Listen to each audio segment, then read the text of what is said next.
Lumapit ang aking abogado at bumulong ng 5 salita sa aking tainga. 5 salita lang.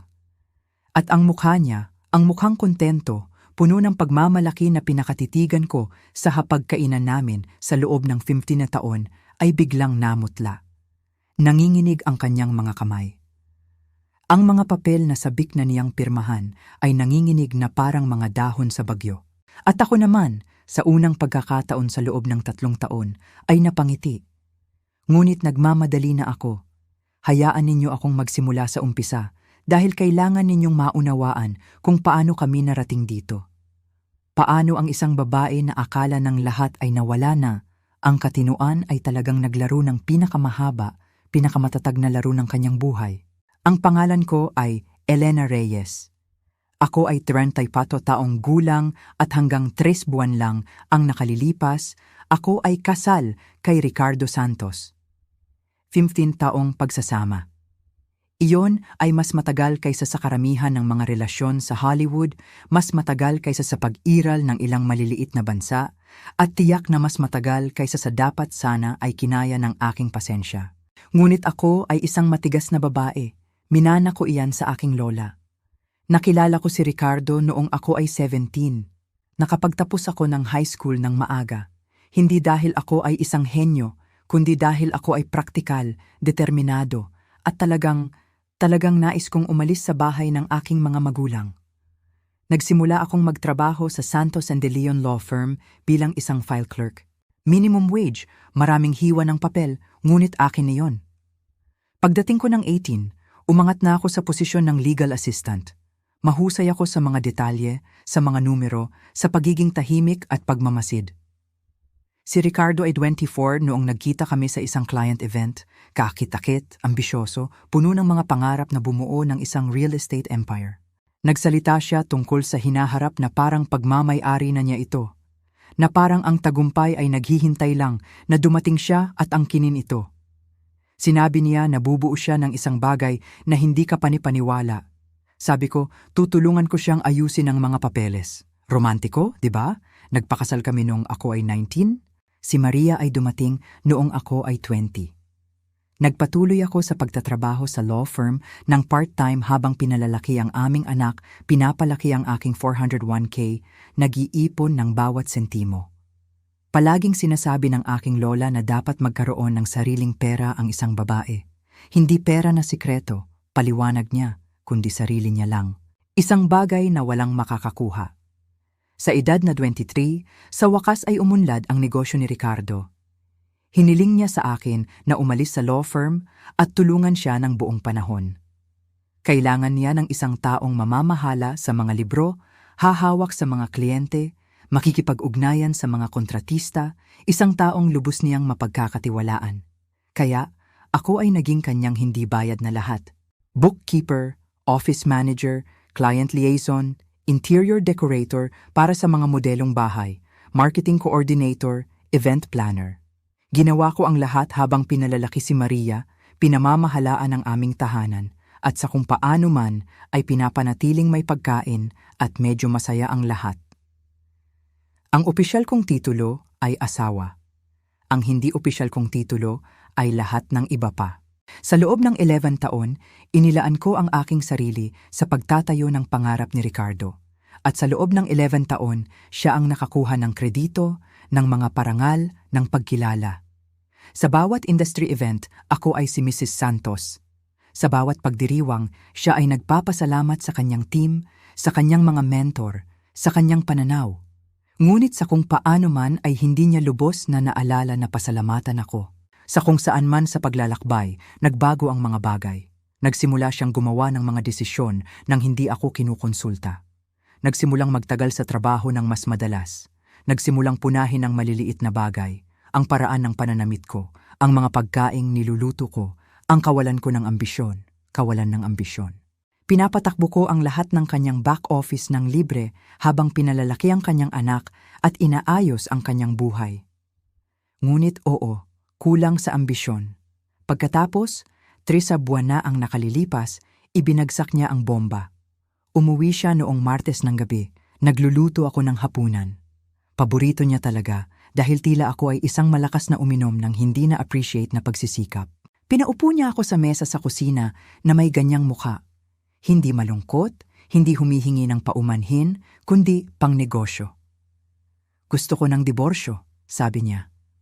At pagkatapos, gusto ko ang bahay, ang mga kotse, ang negosyo, lahat.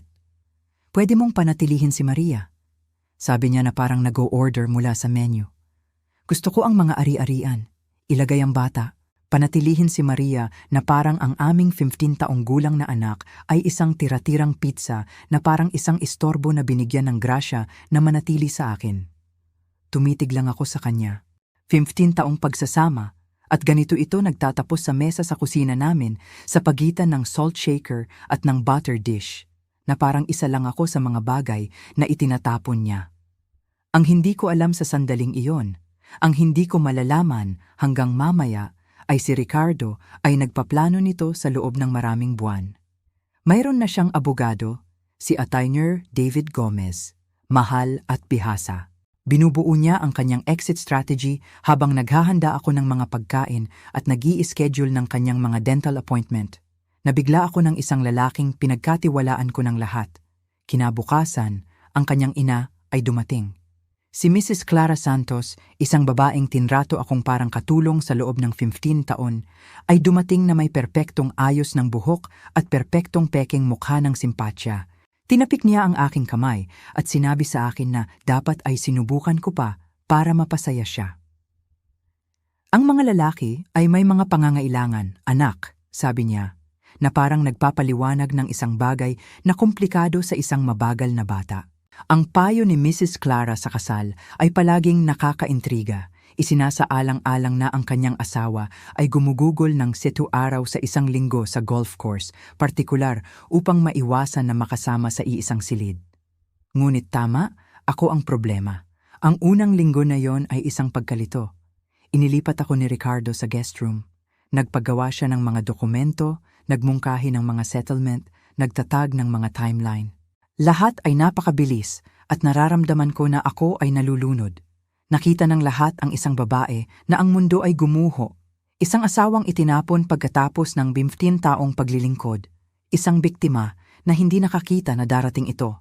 Ngunit ito ang bagay. Ang hindi alam ni Ricardo, ang hindi alam ng sino man ay nakatagpo ako ng isang bagay 3 taon na ang nakalilipas. Isang bagay na nakabaon sa sarili niyang mga financial record. Isang bagay na akala niya ay natago magpakailanman. At tahimik, matiyagang naghahanda ako mula noon. Bago tayo magpatuloy, kung nasisiyahan kayo sa kwentong ito, mangyaring pindutin ang subscribe button at sabihin sa akin sa mga komento kung saan kayo nanonood at anong oras na dyan. Binabasa ko ang bawat komento. Salamat. Balik tayo sa sakuna. Sa loob ng isang linggo ng anunsyo, tuluyang naagaw ni Ricardo ang kontrol. Ang guest room ay naging permanenteng tirahan ko sa kung ano ang dating tahanan namin. Ang aking closet ay lumitid mula sa walk-in patungo sa 2 maliliit na seksyon. Siya ay mapagbigay na pinayagan akong panatilihin ito. Malinaw ang mensahe. Hindi na ito ang iyong bahay. Sa loob ng 2 linggo, nagsimula siyang magdala ng babae dito. Si Britney Santos, 22 taong gulang, nagtatrabaho sa kanyang kumpanya. Siyempre, meron siyang perpektong itsura sa Instagram, blonde highlights, perpektong kuko, yoga pants na mas mahal pa sa lingguhang grocery ko. Pumasok siya sa kusina ko na parang siya ang may-ari. Isinuot ang apron ko, ang apron ng lola ko, habang gumagawa ng smoothies sa blender ko. Mas bata siya kaysa sa kasal namin, mas bata kaysa sa paborito kong handbag, ngunit gumagawa siya ng mga kamanghamanghang smoothies, kaya sa tingin ko iyon ay isang bagay. Pinagmalaki ni Ricardo siya na parang tropeyo. Sila ay uupo sa aking sofa, manonood ng aking telebisyon, kakain sa aking mga plato. Ilalagay niya ang braso niya sa paligid niya sa harap ko na parang ako ay furniture, na parang nawala na ako. Ang kahihiyan ay lumala araw-araw. Una, kinansela niya ang aking personal na credit card. Kailangan nating paghiwalayin ang mga pananalapi, sabi niya na parang makatwiran siya. Pagkatapos ang joint card. Pagkatapos ay iminungkahi niya na dapat ko na sigurong humanap ng ibang matutuluyan habang inaayos namin ang mga bagay-bagay. Aking sariling tahanan. At ako ay pinapaalis. Dumating si Mrs. Clara para tulungan akong mag-empake. At sa pagtulong, ibig sabihin ay inilibot niya ang aking mga gamit at nagpasya kung ano ang nararapat kong panatilihin. Lumang damit, maayos. Mga larawan ng pamilya, ilan sa mga ito. Ang kahon ng mga recipe ng aking lola. Nag-atubili siya tungkol doon na parang kinokonsidera niyang angkinin ito para sa kanyang sarili. Ang hindi ko pinayagang kunin. Anumang alahas na binili ni Ricardo sa akin sa loob ng 15 na taon. Anumang kasangkapan na pinili ko. Anumang bagay na may halaga. Iyon ay marital assets, paliwanag ni Mrs. Clara. At si Ricardo ay may karapatan doon. Inimpake niya ang aking mga gamit sa mga garbage bag. Hindi mga kahon, mga garbage bag, na parang basura akong itinatapon. Sa lahat ng ito, mayroon akong isang tao na inakala kong mapagkakatiwalaan ko, si Attorney David Gomez. Magkaibigan na kami mula pa noong high school, 20 taong pagkakaibigan sa pamamagitan ng mga kasintahan at break-up at mga sanggol at lahat ng nasa pagitan. Siya ang unang taong tinawagan ko pagkatapos ng anunsyo ni Ricardo. Siya ay napakasuportado, laging nagtatanong kung kumusta ako, laging handang makinig. Dumating siya na may dalang alak at pinaiyak niya ako sa kanyang balikat. Sinabi niya sa akin na mas mabuti ang nararapat ko. Sinabi niya na si Ricardo ay gumagawa ng malaking pagkakamali, ngunit mayroong mali, mga maliliit na bagay. Sa una, tila alam ni Ricardo ang aking mga plano bago ko pa man ito gawin. Nang banggitin ko kay David na iniisip kong ipaglaban ang bahay, si Maria ay umuwi kinabukasan na nagsasabing, sinabi ni Dad sa akin na hindi ito gagana. Nang sabihin ko kay David na naghahanap ako ng mga apartment sa isang partikular na kapitbahayan, nagkomento si Ricardo tungkol sa eksaktong lugar na iyon na masyadong mahal para sa akin. Pagkatapos ay nag-click ito. Sa pagbabalik tanaw, dapat ko na itong nakita noon pa. Ang paraan kung paano si David ay laging sumisigla kapag si Ricardo ay pumapasok sa silid. Ang paraan kung paano siya magpapalugod kay Ricardo ng bahagya lamang, tumatawa sa kanyang mga biro ng bahagya lamang. Palagi siyang nauuna tungkol sa kanya kapag kami ay nag-uusap. Kumusta si Ricardo? Kumusta ang negosyo? Masaya ba si Ricardo? Siya ay nagkaroon ng matagal na paghanga sa aking asawa sa loob ng 15 na taon. At si Ricardo, dahil kinokolekta niya ang mga tagahanga na parang ang ibang tao ay nangongolekta ng mga selyo, ay alam na alam kung paano ito gamitin. Ginawa niyang espesyal siya, mahalaga, hindi tulad ng ibang mga babae. Marahil ay ipinahiwatig niya na magsasama sila pagkatapos ng diborsyo. Binigyan siya ng sapat na pag-asa upang panatilihin siyang tapat. Ang aking matalik na kaibigan ay kanyang espiya. 20 taong pagkakaibigan ay naibenta para sa kaunting pag-flirt at mga walang kabuluhang pangako. Mas mabuti pang maningil ng mas mahal, David. Ngunit ang pinakamasama ay hindi si Ricardo, hindi si Mrs. Clara. Kahit si David, ang pinakamasama ay si Maria. Ang aking anak na lalaki ay nakita ang lahat. Ang kasintahan, ang lola na nag-eempeke ng aking mga gamit, ang paraan ng pagtingin ng kanyang ama sa akin na parang wala akong halaga. At si Ricardo ay nagtatrabaho sa kanya, nagbubuhos ng lason sa kanyang tainga araw-araw. Ginagawa itong mahirap ng nanay mo. Gusto ko lang lahat ay masaya. Siya ang nagpapahaba nito. Susubukan kong maging patas, ngunit hindi siya makikipagtulungan. Si Maria ay nagsimulang lumayo sa akin. Hindi galit, basta malayo, nalilito. Hindi niya alam kung sino ang paniniwalaan. At ang kanyang ama ay napaka mapanghikayat. Maaari kong mawala ang bahay. Maaari kong mawala ang pera.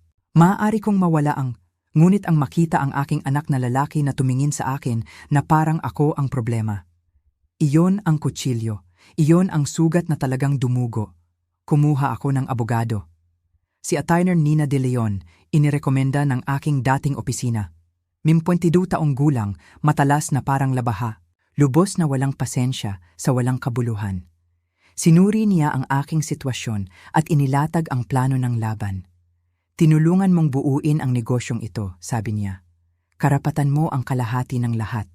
Ang bahay, ang kumpanya, ang mga account. Lalaban tayo. Tiningnan ko siya ng matagal. Paano kung hindi ko gustong lumaban? Tinitigan niya ako na parang nagsimula akong magsalita ng ibang wika, na parang iminungkahi kong magpadala kami kay Ricardo ng thank you card at fruit basket. Akala niya ako ay sira, depresibo, masyadong natalo para ipagtanggol ang aking sarili. Hindi niya alam. Lumipat ako sa isang maliit na apartment kasama si Maria. 2 silid tulugan, isang banyo, isang kusina na kasing laki ng aking lumang pantry. Kalahati ng aming mga kahon ay hindi man lang kasya. Nakatambak sila sa sulok ng kwarto ni Maria na parang bantayog kung gaano kami kalayo ang narating. Samantala, nag-post si Ricardo ng mga larawan kasama si Britney. Bagong kabanata, bagong enerhiya. Mapalad ang isinulat niya. Si Mrs. Clara ay nagkomento sa ilalim, masaya ako para sa iyo, mahal, nararapat ka sa kasiyahan. Tumawag ang kapatid ko, galit. Kailangan mo ng isang abogado na malapating, kunin mo lahat ng kaya niya. Lahat ay may payo. Lahat ay nag-aakalang alam nila ang dapat kong gawin. Lahat ay nakakita ng isang babae na sumuko, na hindi makalaban, na hinahayaan ng kanyang asawa na yurakan siya. Lahat ay mali. Ito ang tungkol sa pagiging underestimated. Ang mga tao ay tumitigil sa panonood sa iyo. Sila ay tumitigil sa pagiging maingat sa iyo. Sila ay tumitigil sa pagbabantay sa kanilang mga lihim. At doon mo mismo malalaman ang lahat ng kailangan mong malaman. 30 taon. Iyon ang tagal kong dinadala ang lihim na ito. Iyon ang tagal kong alam ang katotohanan tungkol kay Ricardo Santos at sa kanyang kumikinang, kaakit-akit, ganap na pekeng imperyo. Nagsimula ito noong isang ordinaryong gabi ng Martes, 30 taon bago ang diborsyo.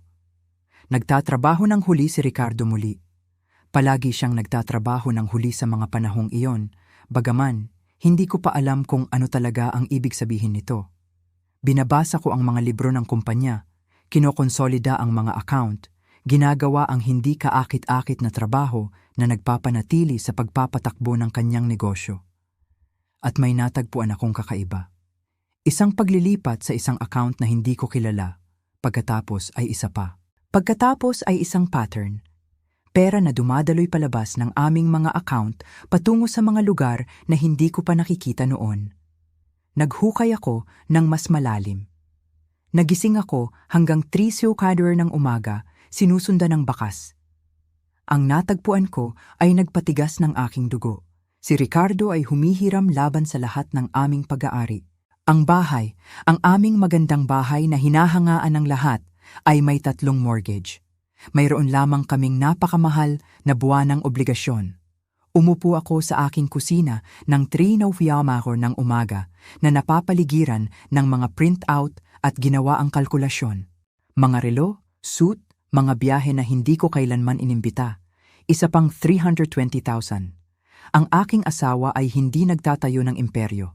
Siya ay nagtatayo ng bahay ng mga baraha gamit ang mga baraha na hiniram na nasusunog din. Mukha kaming mayaman tulad ng isang manikin na mukhang buhay.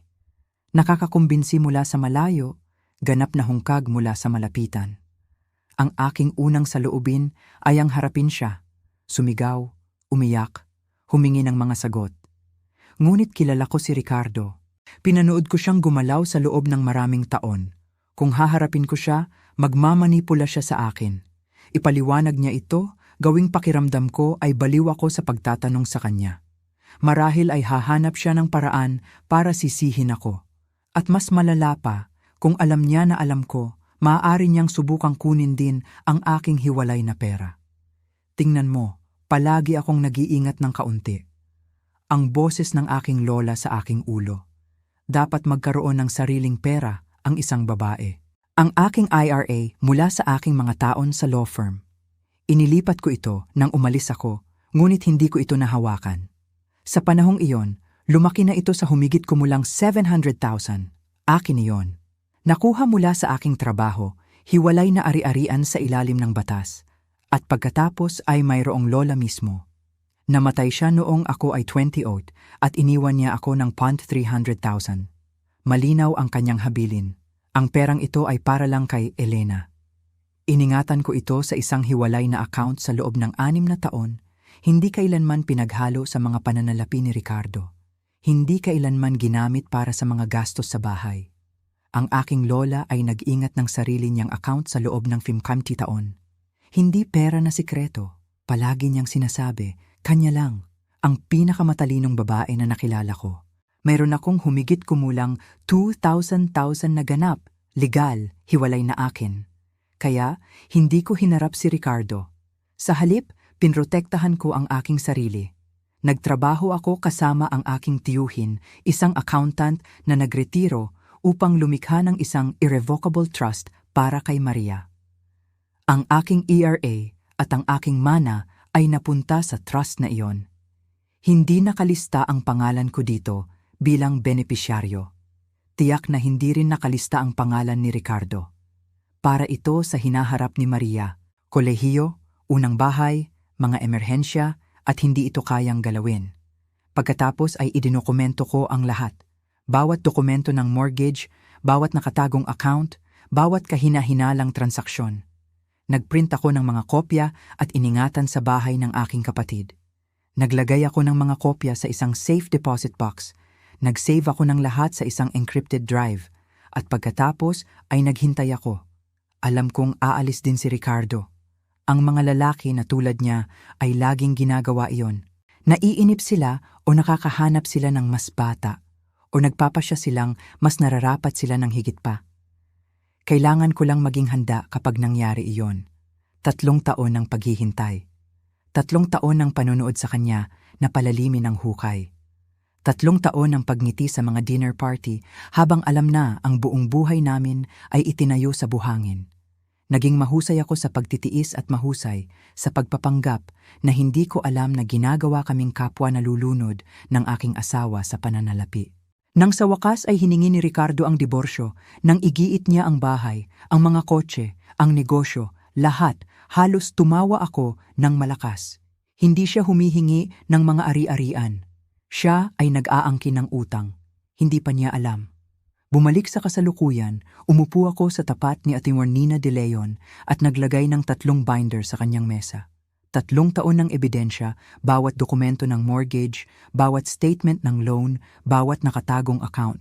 Nagbasa siya ng tahimik sa halos 1 oras. Nang sa wakas ay tumingala siya, ang kanyang ekspresyon ay ganap na nabago. Alam mo ang tungkol dito sa loob ng 3 taon. Naghihintay ako na umalis siya. Alam kong gagawin niya sa huli. At nang igiit niya ang lahat, iginiit niya ang lahat ng utang. Hindi lang niya iyon naiintindihan. Napalinbak si Nina sa kanyang upuan. Nawala ang awa sa kanyang mga mata. Nawala ang pag-aalala. Ang pumalit dito ay parang pagkamangha. Kaya kapag pinirmahan ko ang mga ari-arian, malinis akong aalis. Kukunin niya ang mga mortgage, ang mga utang sa negosyo, ang mga obligasyon sa lease, lahat ay magiging kanyang tanging responsibilidad. At ang iyong mana, ang iyong retirement account, hiwalay na ari-arian, hindi kailanman pinaghalo, legal na protektado, ligtas na nakalagay sa isang trust para sa aking anak. Tahimik si Nina ng matagal. Pagkatapos ay ngumiti siya, isang mabagal, mapanganib ng ngiti.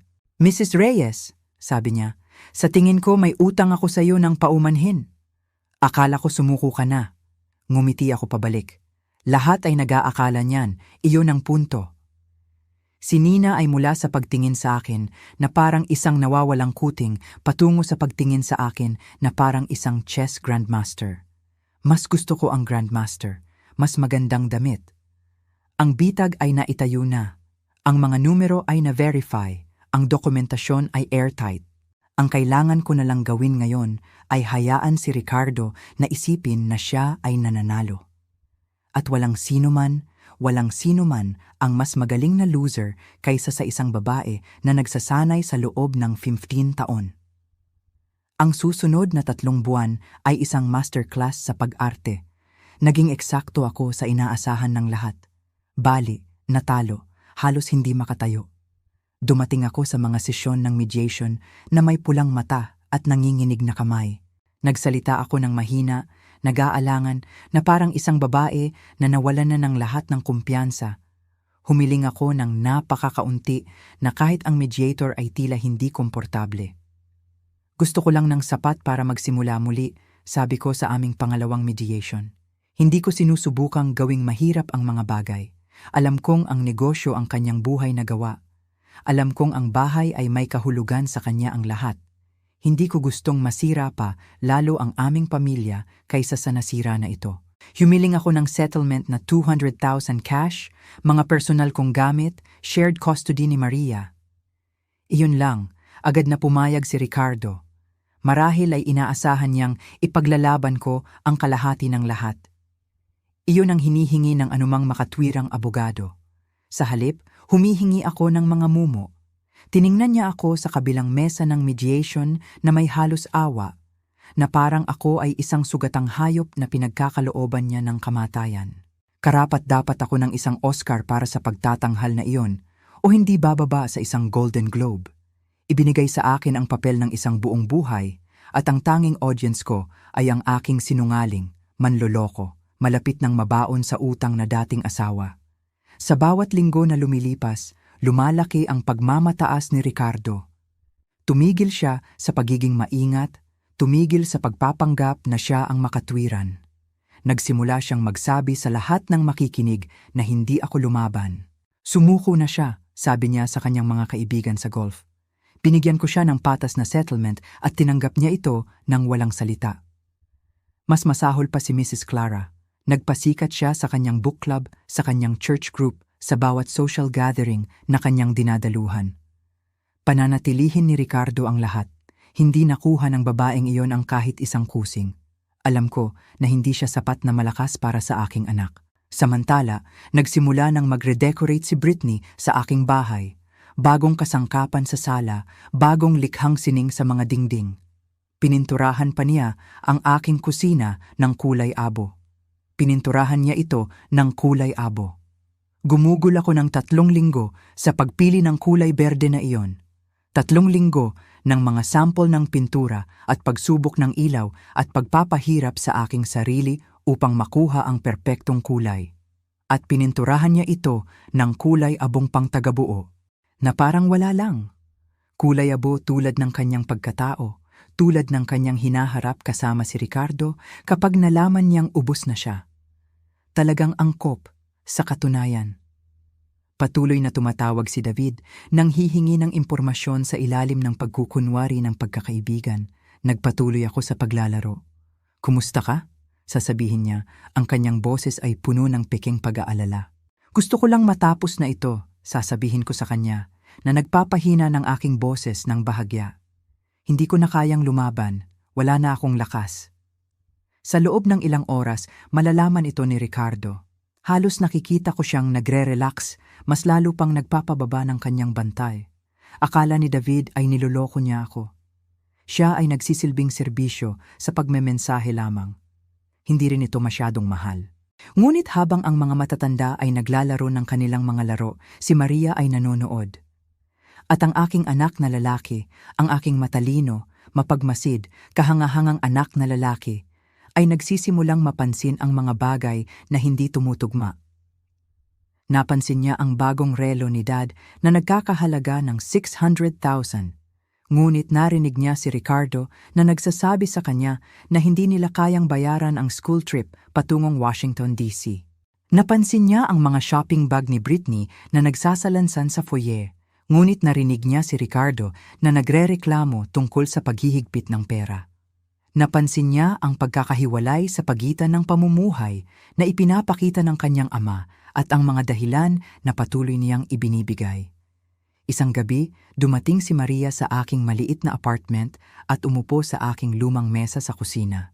Tiningnan niya ako gamit ang kanyang mga seryosong mata tulad ng sa kanyang ama, ngunit may isang bagay na matagal nang nawala kay Ricardo. "Katinuan, Mama," sabi niya ng mahina. "Mayaman ba talaga si Papa?" Tiningnan ko ang aking anak na lalaki ng matagal. "Ano sa tingin mo?" Tahimik siya, nagpoproseso. "Sa tingin ko may mali," Sa tingin ko, nagpapanggap siya. Inabot ko ang mesa at hinawakan ang kanyang kamay. Pagkatiwalaan mo ako, maghintay ka lang ng kaunti pa. Ang aking 15 taong gulang na anak ay nakatuklas ng isang bagay na mali bago pa man 2 abogado at isang certified accountant. Dapat kong singilin ang kanyang pondo sa kolehiyo para sa mga bayarin sa konsultasyon. Sa likod ng mga eksena, inihahanda ni Nina ang aming legal na estratehiya ng may surgical precision. Malinaw na nakasaad sa pangunahing kasunduan sa diborsyo na isinusuko ko ang lahat ng paghahabol sa mga ari-arian ng mag-asawa. Ang bahay, ang negosyo, ang mga sasakyan, lahat ay mapupunta kay Ricardo.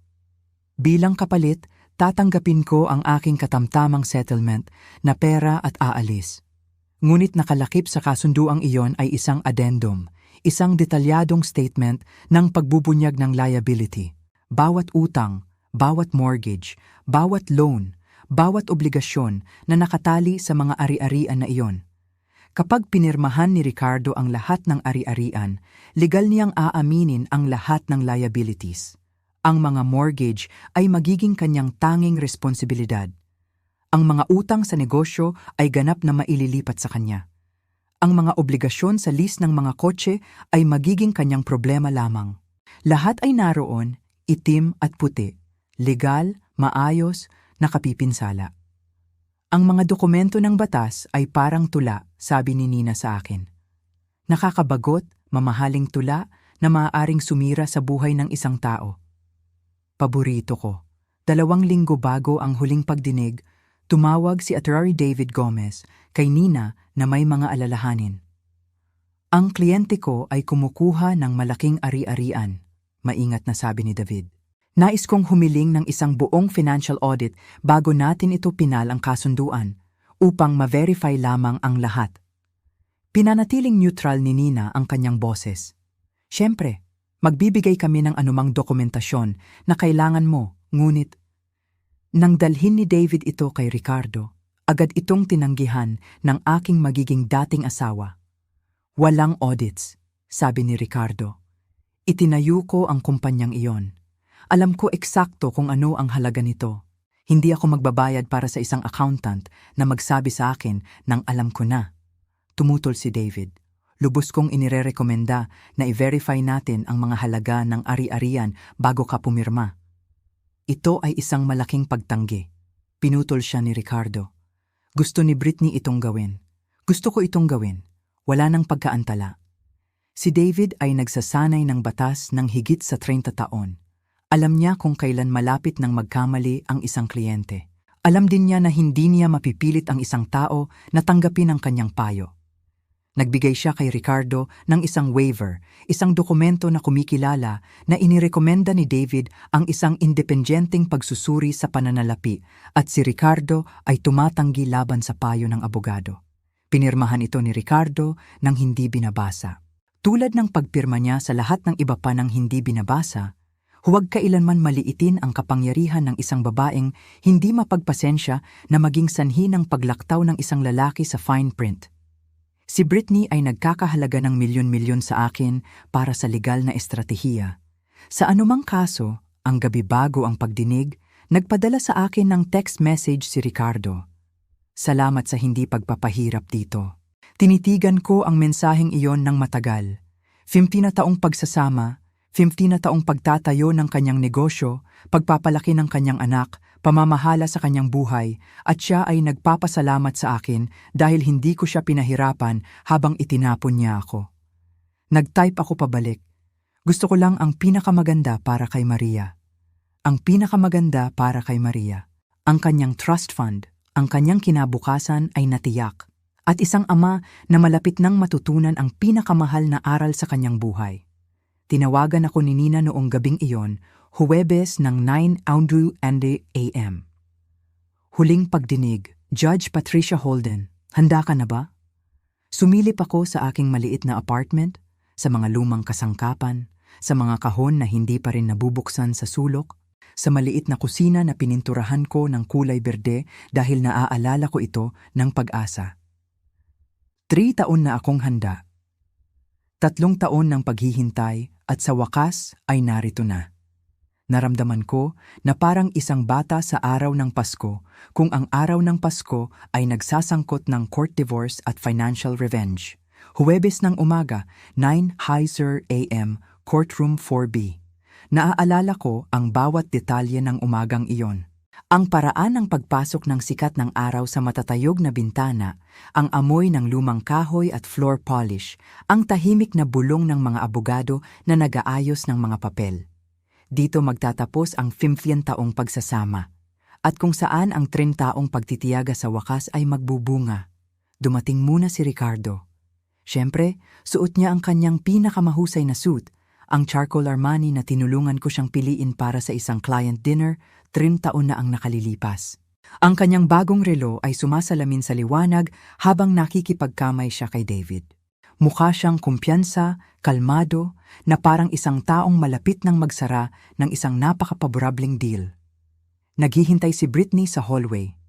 Hindi siya pinayagang pumasok sa silid-aralan, ngunit gusto niyang naroon para sa moral support.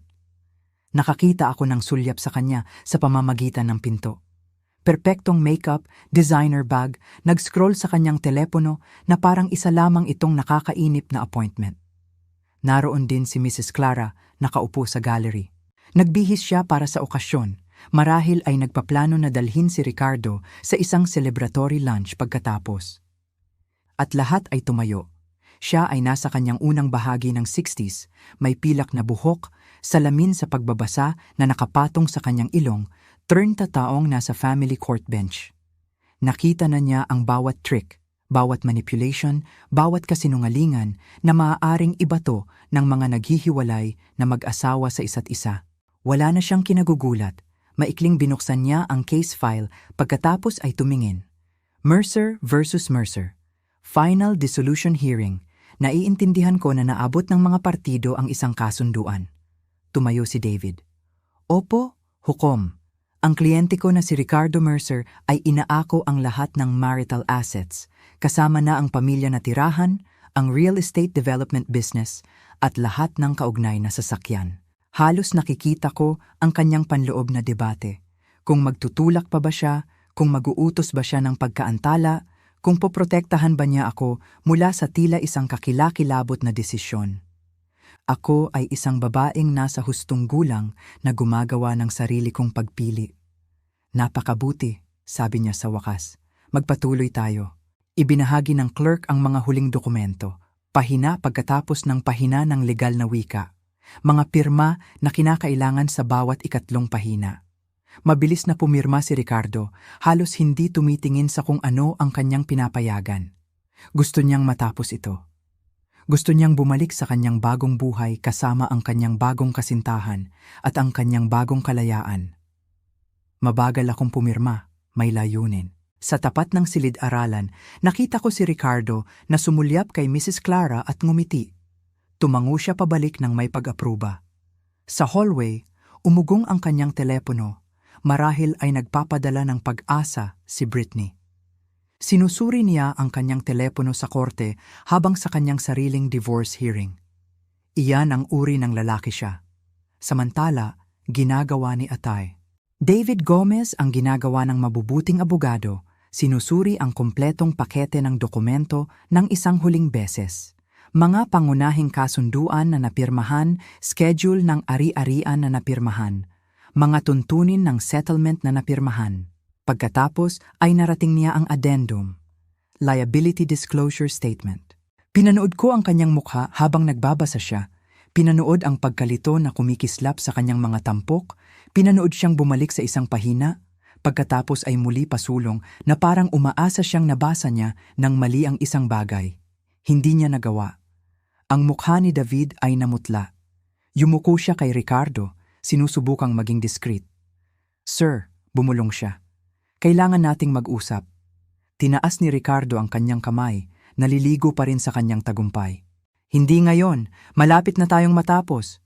Sir, mas mapilit ang boses ni David. Inaako mo ang lahat ng utang.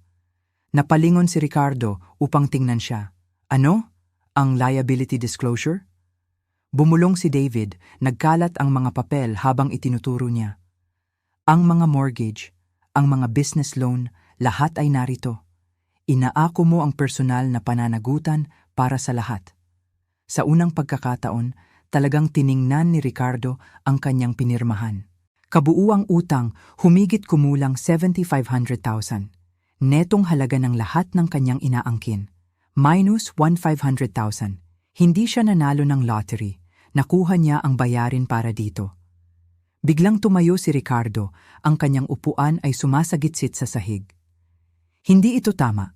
Tinago niya ito sa akin. Ito ay pandaraya. Matulis ang boses ni Judge Holden. Mr. Mercer, maupo ka. Ang mga numerong ito ay peke. Iginiit ni Ricardo, tumataas ang kanyang boses. Minanipula niya ang mga dokumento. Ito si Mr. Mercer. Ang tono ng hukom ay walang puwang para sa argumento. Maupo ka. Umupo siya, ngunit nanginginig ang kanyang mga kamay. Ang kanyang kumpiyansang ngiti ay nawala, napalitan ng isang bagay na mukhang pagkapanik. Tumingin si Judge Holden sa mga dokumento sa harap niya, pagkatapos ay kay Ricardo. Mr. Mercer, tinitingnan ko ang liability disclosure statement na nakalakip sa kasunduang ito. Ito ang mga utang na nauugnay sa mga ari-arian na iyong inaangkin. Mga ari-arian sa iyong pangalan, iyong negosyo, iyong ari-arian. Matigas siyang tumingin sa kanya. Sinasabi mo ba sa korte na hindi mo alam ang iyong sariling sitwasyon sa pananalapi? Katahimikan. Ang panonood kay Ricardo na sinusubukang ipaliwanag kung bakit hindi niya alam ang tungkol sa kanyang sariling mga utang ay parang panonood ng isang pusa na nagpapaliwanag kung bakit may sirang plorera sa sahig. Nakakaintriga at ganap na hindi ka panipaniwala. Naghangad si David Gomez. Hukom, dapat kong banggitin na pinayuhan ko ang aking kliyente na magsagawa ng isang independyenteng pagsusuri sa pananalapi bago ang pagdinig na ito.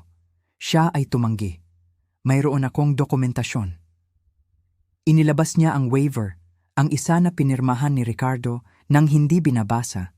Ang isa na nagsasabi sa malinaw na legal na wika na inirekomenda ni David ang isang buong audit at tumanggi si Ricardo. Mabilis itong binasa ni Judge Holden. Kaya, si Mr. Mercer ay pinayuhan na i-verify ang mga numerong ito. Pinili niyang hindi. Pumirma siya ng isang waiver na kumikilala sa pagpipiliang iyon. Tumingin siya kay Ricardo. Tama ba yon? Si Ricardo ay nakatingin sa waiver na parang ito ay isang ahas na kagat sa kanya. Hindi ko, akala ko. Iyon ba ang iyong pirma, Mr. Mercer? Isang mahabang paghinto. Oo, kung gayon, ikaw ay kusang loob na kumuha ng panganib na ito. Ang boses ni Judge Holden ay pangyayari. Nagkaroon ka ng pagkakataong mag-imbestiga. Pinili mong hindi. Ang kasunduan ay may bisa. Lumingon si Ricardo sa akin. Ang desperasyon ay sumisira sa kanyang pagpipigil. Alam mo, nabasag ang kanyang boses, alam mo ang lahat ng ito. Kalmado kong sinalubong ang kanyang mga mata. Ako ang naging bookkeeper mo sa loob ng 11 taon, Ricardo. Alam ko ang lahat. Ang kanyang mukha ay nagpalit-palit ng mga emosyon nang mas mabilis kaysa sa kaya kong bilangin. Pagkalito, galit, pagtataksil, takot, at sa wakas ang isa na hinihintay ko. Realization. Ang pag-unawa na nagawa niya ito sa kanyang sarili. Gusto kong bawiin ang kasunduan, sabi ni Ricardo. Bumaling muli sa hukom. Hindi ko naintindihan ang pinirmahan ko. Hindi ito patas. Umiling si Judge Holden. Mr. Mercer, pumirma ka ng mga dokumento sa harap ng korte na nagsasaad na nauunawaan mo at sumasang-ayon ka sa lahat ng tuntunin. Kinatawan ka ng isang may kakayahang abogado. Tumanggi ka sa karagdagang pagsusuri. Walang itinago ang iyong asawa. Ito ang iyong mga utang, ang iyong mga mortgage, ang iyong mga obligasyon. Naghintay siya. Ang kasunduan ay pinal. Bumaba ang gavel. Mrs. Reyes, nakuha mo ang iyong settlement. Mr. Mercer, nakuha mo ang mga ari-arian tulad ng napagkasunduan kasama ang lahat ng kaugnay na liabilities. Ang kasal na ito ay natunaw na. Tumayo ako, pinunasan ang aking damit, kinuha ang aking bag. Pagkatapos ay tiningnan ko si Ricardo sa huling pagkakataon. Siya ay nakaupo sa kanyang upuan, mga papel na nakakalat sa harap niya, Ang buong mundo niya ay gumuho sa paligid niya. Sabi mo gusto mo ang lahat maliban kay Maria, sabi ko ng mahina. Binigay ko sa iyo ang eksaktong gusto mo. Lumakad ako palabas ng silid-aralan nang hindi tumitingin pabalik. Sa hallway, naririnig ko ang pagtaas ng boses ni Ricardo.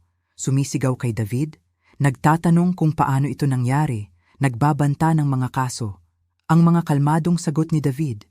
Sinabi ko sa iyo na kumuha ng audit. Mayroon akong nakasulat. Tumanggi ka. Sa pamamagitan ng mga glass door, nakita ko ang mukha ni Britney na nagbago habang nakikinig siya. Nakita niya si Ricardo. Talaga?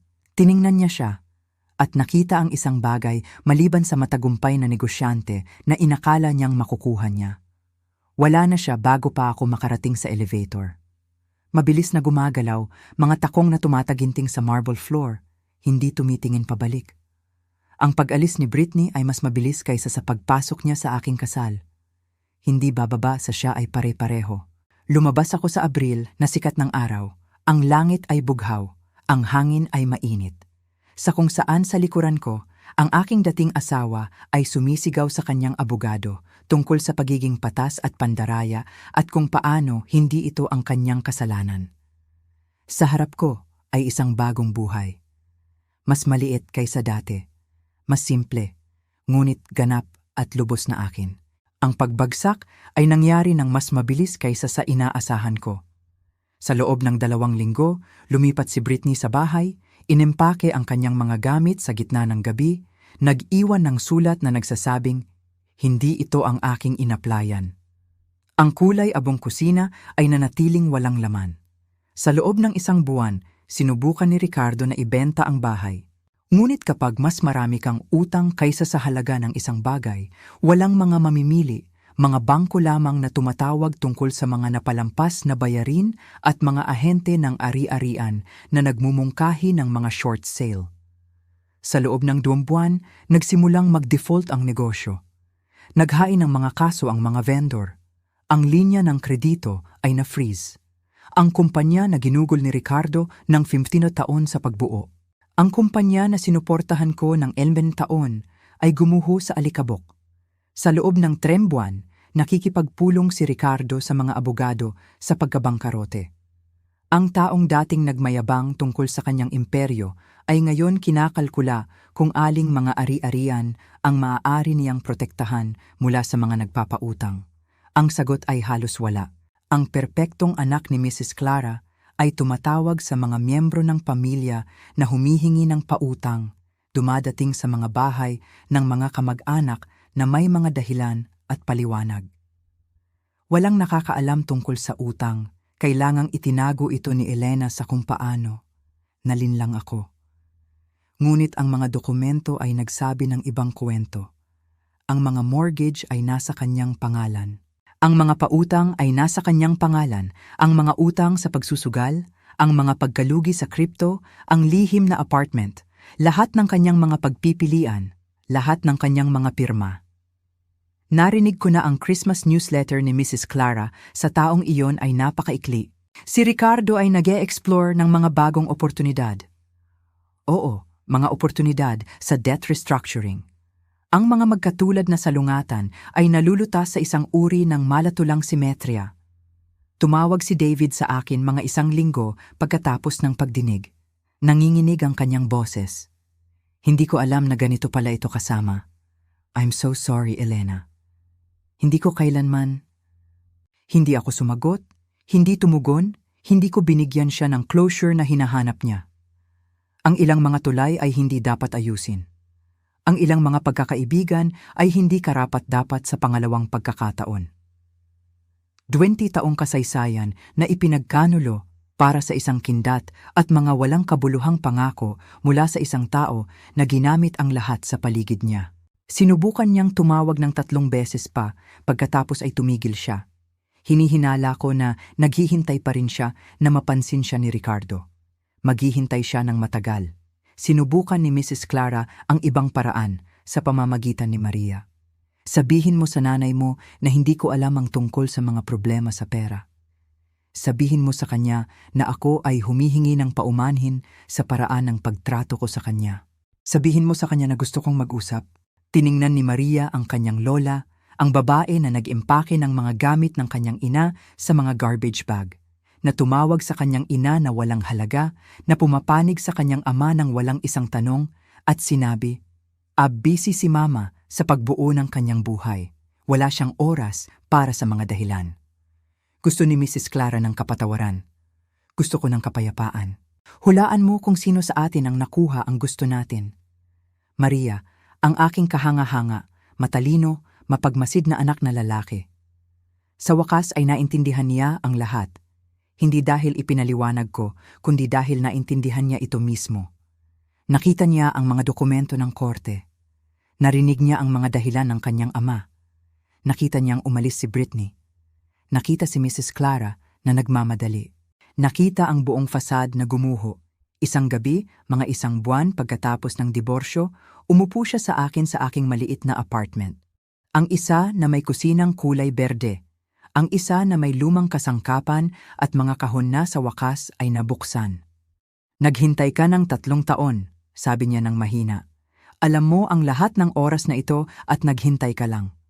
Gusto kong siguraduhin na protektado ka.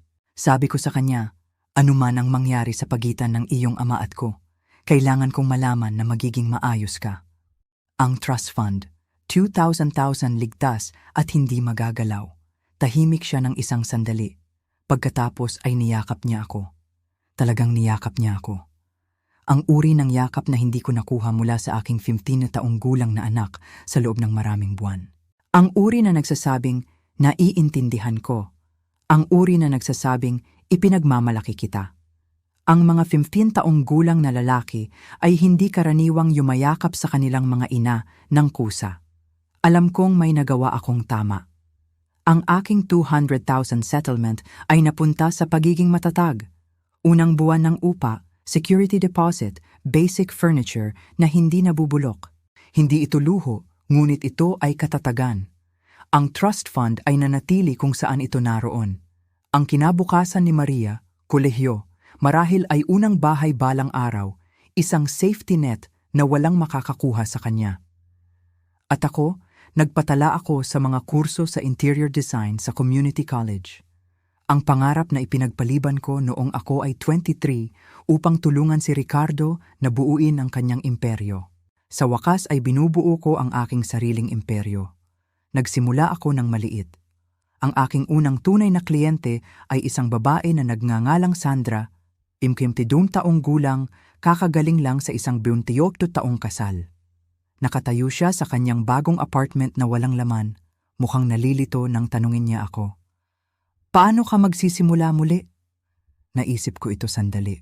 Isang silid sa isang pagkakataon, isang kulay sa isang pagkakataon, isang araw sa isang pagkakataon. Pininturahan namin ang kanyang kusina ng kulay berde. Umiyak siya nang makita niya ito.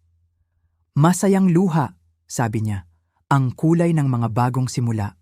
Mga 3 buwan pagkatapos ng diborsyo ay naging pinal, si Ricardo ay lumitaw sa aking apartment. Halos hindi ko siya nakilala. Pumayat siya, hindi ang malusog na uri. Maitim na bilog sa ilalim ng kanyang mga mata. Ang kanyang suit ay gusot. Nawala ang kanyang relo. Mukha siyang isang taong dumaan sa digmaan at natalo.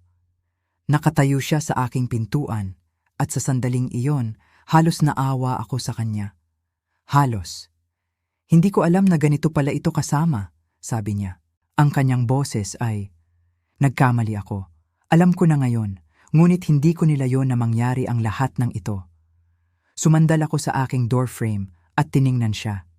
Talagang tiningnan siya. Ang lalaking ito na minahal ko sa halos kalahati ng aking buhay. Ang lalaking ito na itinapon ako na parang basura. Ang lalaking ito na ngayon ay nalulunod sa mga kahihinatnan ng kanyang sariling mga pagpipilian. Pwede ba tayong mag-usap? Tanong niya. Siguro makakahanap tayo ng paraan? Hindi ko alam.